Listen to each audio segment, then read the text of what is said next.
வணக்கம், ஹாய், எல்லோரும் எப்படி இருக்கீங்க? வாங்க பேசலாம். யூடியூப் சேனல் மாலா செந்தில்குமார் பேசுகிறேங்க. காசு கிடைக்கிறது நமக்கு யாராவது காசு கொடுப்பாங்க.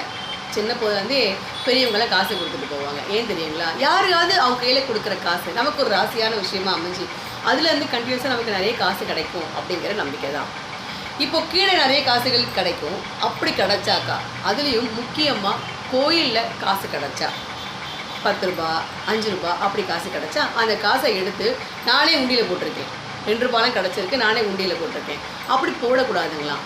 அந்த காசை எடுத்து நம்ம வச்சுக்கிட்டு நமக்கு நம்ம நல்லவங்க, நம்ம ரொம்ப மனசாட்சிக்கானவங்க, நம்ம எப்படி கோயில் காசை எடுத்துகிட்டு வர்றது நம்ம நினச்சோம்னா நம்மக்கிட்ட இருக்கிற வேற ஒரு காசை நம்ம அதுக்கு பதிலாக போட்டுடலாமா.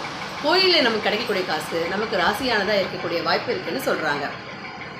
5 ரூபா 10 ரூபான்னா ஓகே, 5 லட்சம் 10,000 அப்படிலாம் இருந்தால் கண்டிப்பாக யாரையாவது கொடுத்துருங்க. இல்லைன்னா உங்கள் மனசாட்சியும் உங்களை சும்மா விடாது.